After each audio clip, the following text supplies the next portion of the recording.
Good morning students. इससे पहले lecture में हम लोग 3 यूनिट कंप्लीट कर चुके हैं आपके पेपर थर्ड की। और पेपर थर्ड की जो यूनिट फोर्थ है, इस यूनिट फोर्थ में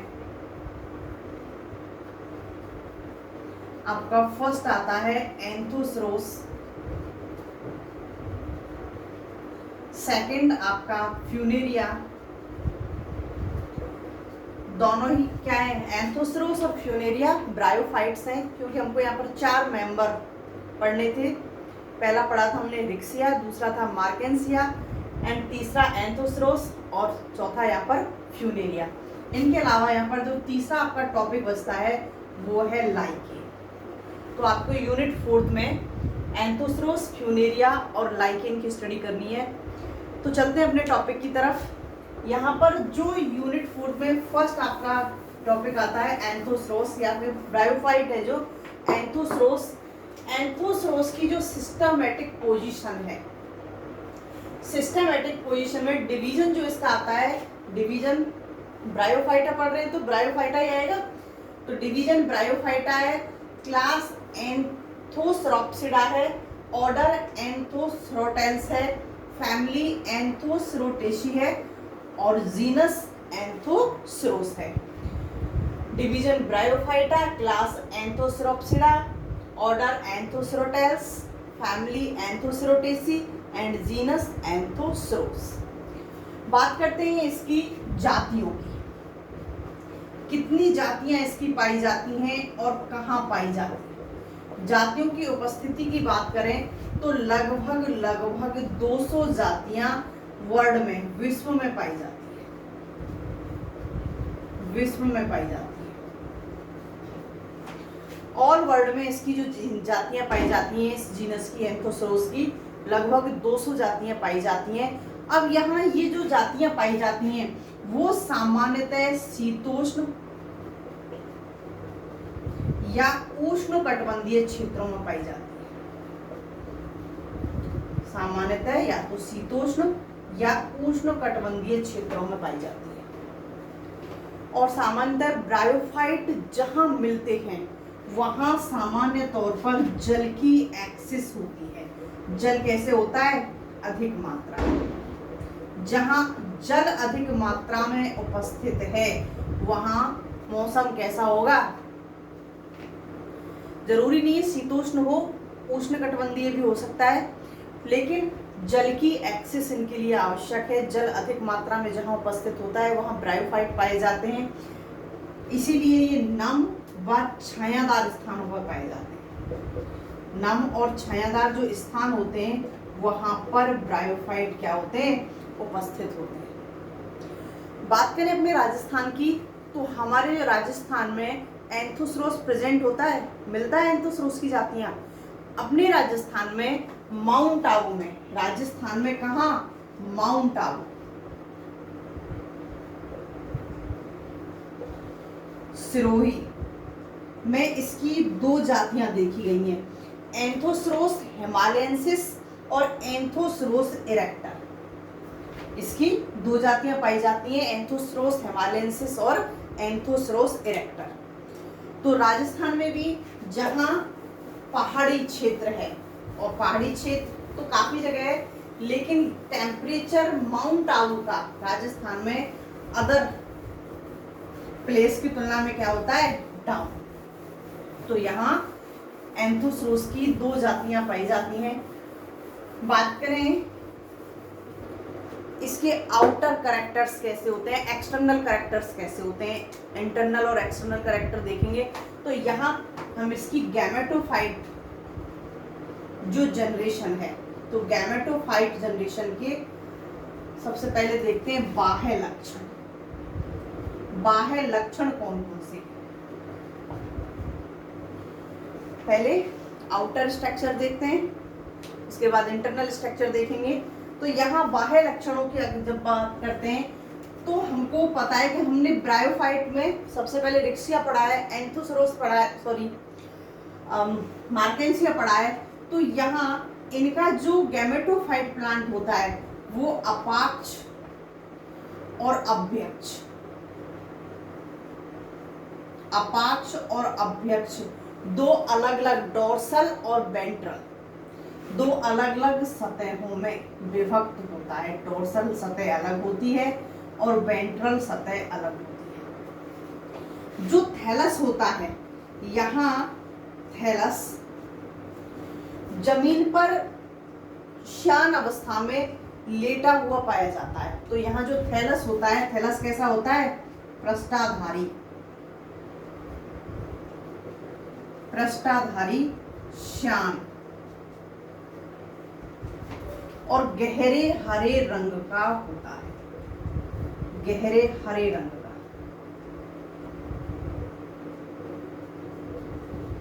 गहरे हरे रंग का होता है।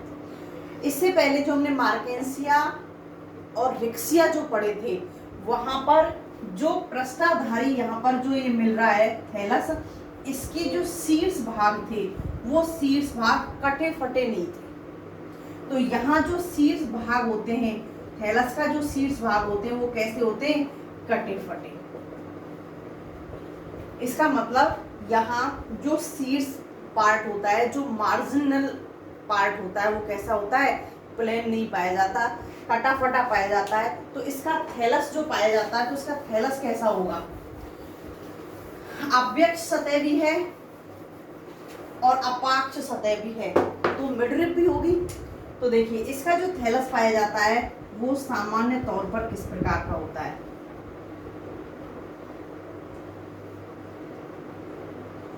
इसकी जो शाखाएं होती हैं वो कुछ अधिक मात्रा में कटी फटी होती हैं। कुछ इस प्रकार का इसका थैलस पाया जाता है। ये नीचे वाला पार्ट जमीन से अटैच होता है, यहाँ से इसमें मिडरिब उपस्थित होती है जो आगे जाके प्रत्येक पार्ट में जाती है। अब इस नीचे वाले भाग में यहाँ पर क्या उपस्थित होंगे? मिडरिब के वाले क्षेत्र में ये तो हमको दिखाई दे रहे हैं, लेकिन जो मिडरिब का क्षेत्र है उस पर भी क्या उपस्थित होंगे? यहाँ पर मूलाभास। तो इसके जो किनारे हैं, ये सारे किनारे कैसे हैं? यहाँ पर कटे फटे होते हैं। सभी किनारे यहाँ पर सामान्य तौर पर कटे फटे ही पाए जाते हैं। इसकी प्रत्येक पाली यहाँ पर नॉर्मल रूप से नहीं पाई जाती। बात करें अभ्यक्ष सतह की, तो अभ्यक्ष सतह पर मूलाभास उपस्थित होते हैं, राइजॉइड उपस्थित होते हैं। लेकिन राइजॉइड कहाँ उपस्थित होते हैं? मिडरिब पर। जो ये मिडरिब हमको अपाक्ष सतह पर, ये कौन सी सतह है इसकी? अपाक्ष। जो अपाक्ष सतह पर ऊपर हमको मिडरिब दिखाई दे रही है, तो ये नीचे भी होगी, अभ्यक्ष सतह पर भी होगी। तो अभ्यक्ष सतह पर जो मिडरिब पाई जाती है वहां मूलाभास पाए जाते हैं मिडरिब वाले क्षेत्र में। और साथ ही साथ नीचे भी क्या उपस्थित होते हैं? जमीन से रोके रखने के लिए राइजॉइड उपस्थित होते हैं। तो यहाँ इसका जो थैलस पाया जाता है, थैलस यहाँ पर अभ्यक्ष और अपाक्ष, डोर्सल और वेंट्रल व्यू में विभेदित होता है। गहरे हरे रंग का पृष्ठाधारी और श्यान होता है, किनारे पर कटे फटे होते हैं, आधारी भाग पर मूलाभास पाए जाते हैं जो जमीन से अटैच रखने का कार्य करते हैं। और साथ ही साथ मिडरिब वाले क्षेत्र में भी यहाँ पर मूलाभास पाए जाते हैं।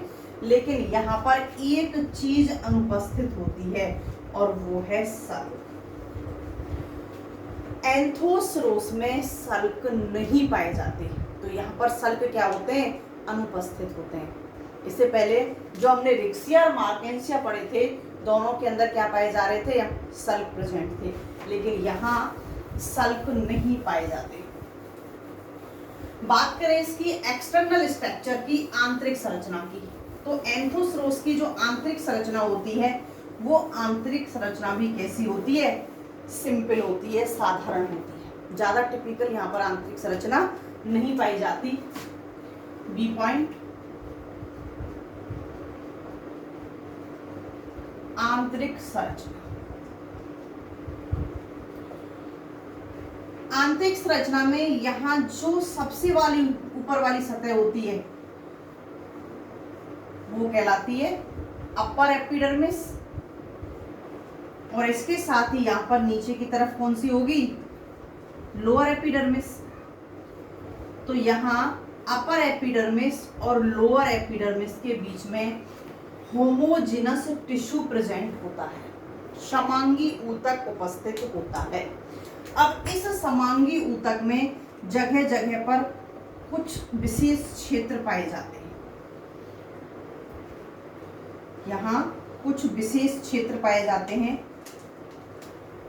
कुछ अभ्यक्ष सतह की तरफ उपस्थित होते हैं और कुछ अपाक्ष सतह की तरफ उपस्थित होते हैं।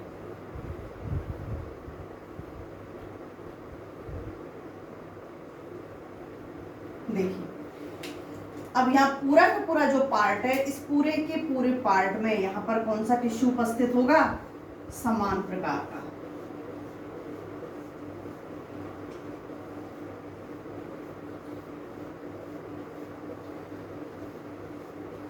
यहाँ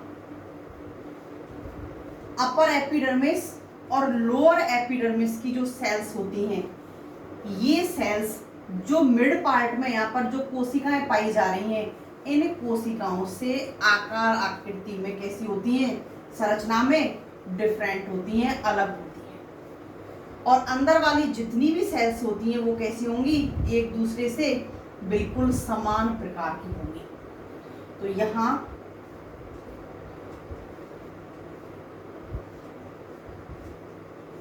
सेल्स के अंदर कोशिका विभेदन नहीं पाया जाता। विभेदन की जो कैपेसिटी है एंथोसेरेस में क्या होती है? कम पाई जाती है।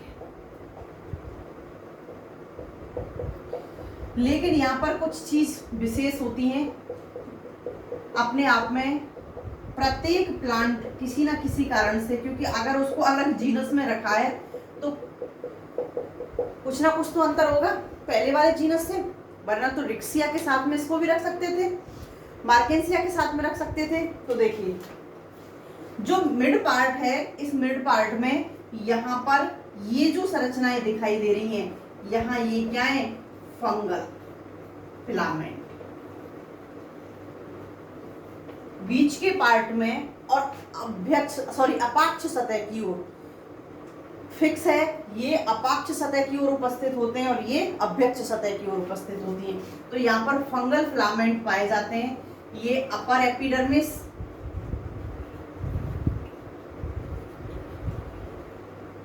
ये लोअर एपिडर्मिस,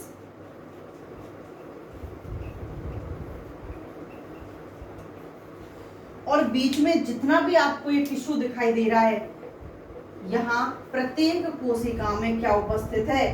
क्लोरोप्लास्ट। क्लोरोप्लास्ट संख्या में 1 हो सकता है, 2 हो सकता है और मोर देन हो सकता है।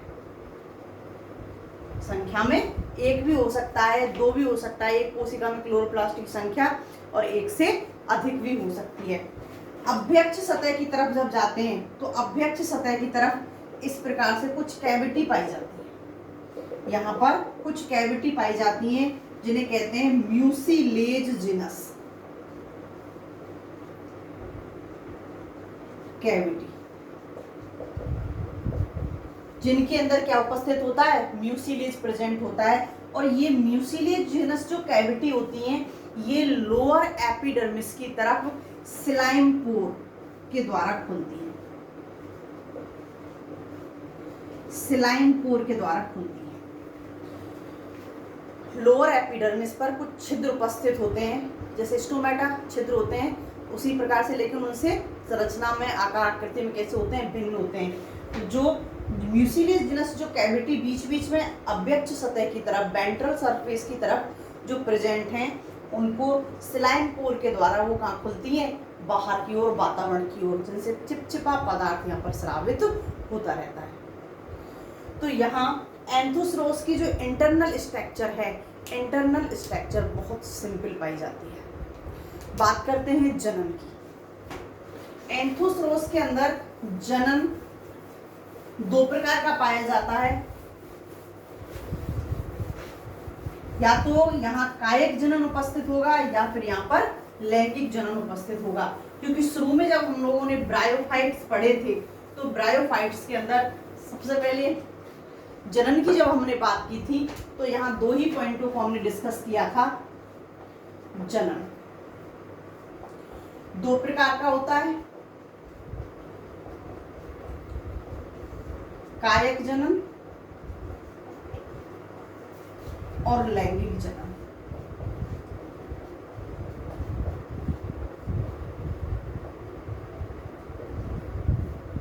ब्रायोफाइट्स में अलैंगिक जनन नहीं पाया जाता। तो यहाँ पर जो कायक जनन होता है, कायक जनन कौन कौन से मेथड्स के द्वारा होता है? तो लगभग सभी ब्रायोफाइट्स में कायक जनन कैसा पाया जाता है? सेम, खंडन के द्वारा। कोई भी थैलस का पार्ट टूट करके अलग हो जाए तो प्रत्येक टूटा हुआ पार्ट क्या करेगा? नए एंथोसरोस के थैलस का निर्माण करेगा कंद के द्वारा, जेमा कप के द्वारा, जेमा या गेमा कप द्वारा, और शीर्ष बिंदुओं के द्वारा, शीर्ष बिंदुओं द्वारा। यहाँ पर कायक जनन की प्रोसेस होती है। इनको दीर्घ स्थायी बिंदु भी कहते हैं। शीर्ष बिंदु जो पाए जाते हैं क्या बोलते हैं? इनको दीर्घ स्थायी बिंदु। जो कहाँ उपस्थित होते हैं? जो कटे फटे पार्ट इस प्रकार से उपस्थित होते हैं, इन पार्टों में यहाँ शीर्ष पर उपस्थित होते हैं। एक विशेष प्रोटेक्शन होता है इनको, जिससे क्षतिग्रस्त ना हो। तो यहाँ जब ये शीर्ष पार्ट किसी कारणवश थैलस से अलग कट करके अलग पहुंच जाते हैं, तो जितने पार्ट एक पाली में प्रेजेंट होंगे, शीर्ष बिंदु जितने एक पाली में प्रेजेंट होंगे, प्रत्येक शीर्ष बिंदु के द्वारा एक नए थैलस का निर्माण हो जाएगा। एंड सेकंड, यहाँ पर लैंगिक जनन देखते हैं नेक्स्ट लेक्चर में।